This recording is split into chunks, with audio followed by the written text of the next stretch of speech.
अस्सलाम वालेकुम दोस्तों, आजकल लोगों के इन्वर्टर्स बहुत ज़्यादा चल रहे हैं। उसकी एक रीज़न ये भी होती है कि उन्होंने जो सोलर स्ट्रिंग बनाई हुई है वो सही नहीं होती। तो बहुत से लोग क्या करते हैं कि ऐसे इन्वर्टर के साथ ज़्यादा पैनल लगाने की कोशिश करते हैं जो उनको सही तरीके से चला नहीं पाता। तो जैसा कि आप स्ट्रिंग बनाते हैं, मैंने अक्सर आपको बताया 6 पैनल, 7 पैनल या 8 पैनल की स्ट्रिंग बनाएं। तो कुछ दोस्त क्या करते हैं 9 या 10 पैनल की एक स्ट्रिंग बना के लगा देते हैं। लेकिन तो आजकल जो फॉल्ट आ रहे हैं ज़्यादातर वो डबल स्ट्रिंग के ऊपर आ रहे हैं। डबल स्ट्रिंग पे ये होता है कि आपका जो इन्वर्टर होता है वो हीटअप हो रहा होता है। वो हीटअप क्यों हो रहा होता है, उसकी क्या रीज़न होती है बिहाइंड द सीन। वो हीटअप होने की जो मेन रीज़न ही होती है वो ये होती है कि आपका जो इन्वर्टर है वो इस कैपेबल नहीं होता कि ज़्यादा अम्पेयर्स का करंट जो है वो बर्दाश्त कर पाए। तो जब आप सिंगल स्ट्रिंग बनाते हैं तो अम्पेयर जो हैं वो कम होते हैं और आपके वोल्टेज जो हैं, ज़्यादा पैनल आप करते जाएंगे तो वोल्टेज बढ़ते जाएंगे लेकिन अम्पेयर सेम रहेंगे। इसी तरह से जब आप डबल स्ट्रिंग करते हैं, एक स्ट्रिंग आपकी जो होती है तकरीबन 9-10 अम्पेयर पे चल रही होती है, और जब दो स्ट्रिंग्स आप पैरेलल कर देते हैं एक ही एमपीपीटी के ऊपर, तो फिर होता यह है कि जहाँ पे 10 अम्पेयर का लोड था वहाँ पे 20 अम्पेयर का लोड आ जाता है। जब अम्पेयर्स डबल हो जाते हैं तो आपका इन्वर्टर जो है उसी टाइम से वो हीटअप होना स्टार्ट हो जाता है।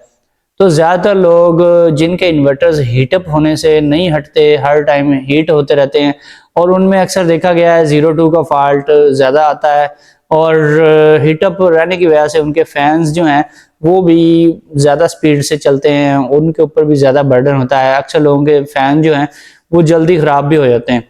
तो 0-2 का फॉल्ट, अगर आपका इन्वर्टर भी बार बार 0-2 पे जाता है या ट्रिपिंग पे जाता है, गर्मी में ज़्यादा ट्रिपिंग का फॉल्ट आता है, लोगों के इन्वर्टर जो है वो ट्रिप होना शुरू हो जाते हैं।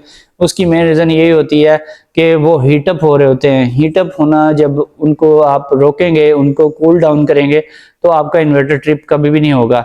और कुछ तो ऐसे इन्वर्टर्स भी होते हैं जो कि ट्रिप नहीं होते और डायरेक्ट ही उड़ जाते हैं। तो आपने ये काम लाजमी करना है कि अपने इन्वर्टर को कूल डाउन करना है। तो इसके लिए आपने ना सिर्फ फैन जो हैं वो अच्छी क्वालिटी के लगाने हैं, बल्कि आपने जो स्ट्रिंग्स हैं वो भी आपने सिंगल लगानी है, आपने डबल स्ट्रिंग नहीं लगानी। अच्छा, अब जो लोग जो हैं 3-4 किलो वाट तक का इन्वर्टर यूज़ करते हैं, उसके साथ तो वैसे भी आपको डबल स्ट्रिंग लगानी नहीं चाहिए। चाहे कुछ भी हो जाए, आप उसमें डबल स्ट्रिंग कभी भी ना लगाएं। चाहे आप 3-3, 4-4 पैनल की भी 2 स्ट्रिंगें बना के लगाते हैं, वो भी गलत है, क्योंकि उसके साथ एक स्ट्रिंग लगाएंगे 3 या 4 किलो वाट के इन्वर्टर के साथ, तो वो अच्छे तरीके से काम करेगी और आपका इन्वर्टर जो है वो हीटअप बिल्कुल नहीं होगा, क्योंकि अम्पेयर जो हैं उसके कम होंगे। और डबल स्ट्रिंग लगाने का आपको उसमें मकसद भी कोई नहीं बनता, क्योंकि आपने पैनल ही थोड़े लगाने हैं, 6-7 या फिर 8 पैनल लगाने हैं, तो फिर डबल स्ट्रिंग का क्या फ़ायदा। तो और आप जो 6 किलो वाट का इन्वर्टर यूज़ करते हैं, 6 किलो वाट, 8 किलो वाट या 10 किलो वाट, इसमें फिर जब ख़ास तौर पे सबसे ज़्यादा कंप्लेन जो है वो 6 किलो वाट के इन्वर्टर में आ रही है, उसमें आप डबल स्ट्रिंग लगा देते हैं 5 किलो वाट या 6 किलो वाट के इन्वर्टर में।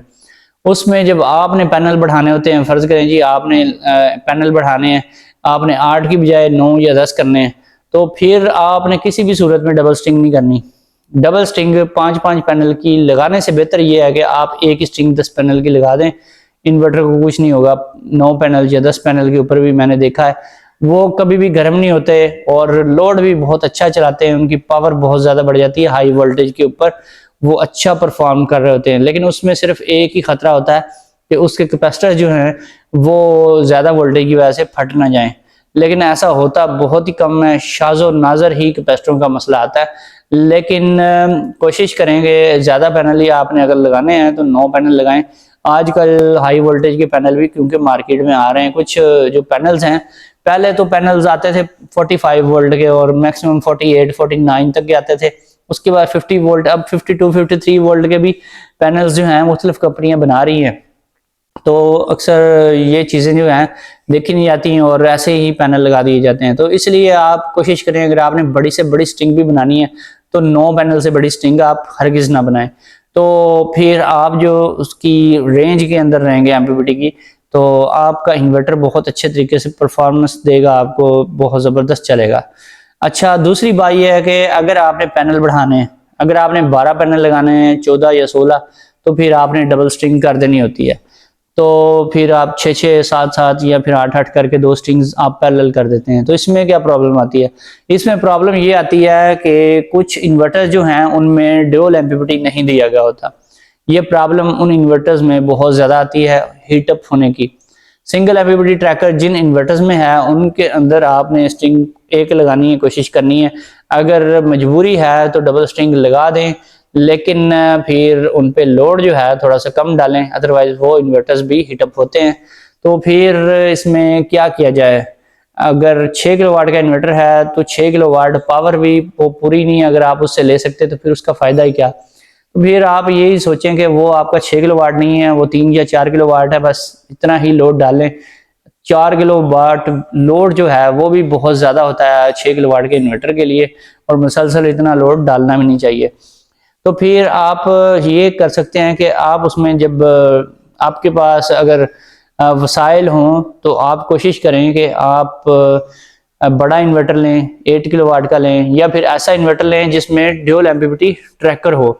और दूसरा काम ये है कि आपने जब आपके पास अगर डबल इन्वर्टर है तो फिर आप पैनल जो है डिवाइड कर दें दोनों इन्वर्टर्स के ऊपर।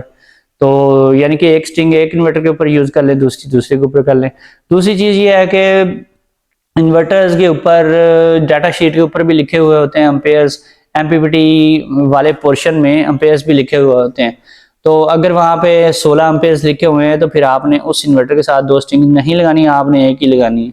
वहाँ पे अगर आप देख रहे हैं कि वहाँ पे 25, 26 या 27 एम्पेयर्स लिखे हुए हैं, फिर आप उसके साथ 2 स्ट्रिंग्स लगा सकते हैं। लेकिन फिर भी कोशिश करें कि IP21 के जो इन्वर्टर्स हैं, मैं उनकी बात करता हूँ, ज़्यादातर मेरा फोकस उन्हीं पे होता है क्योंकि सबसे ज़्यादा सेल उन्हीं की होती है, और इतने ज़्यादा वसाइल हर बंदे के पास नहीं होते कि वो IP65 या IP66 का इन्वर्टर परचेज कर सके। तो जो IP65, IP66 के इन्वर्टर्स हैं उनके अंदर ये मसाइल बिल्कुल नहीं आते। उनके ऊपर जो रेटिंग लिखी हुई होती है उसके मुताबिक आप काम कर भी सकते हैं, उतना लोड भी डाल सकते हैं।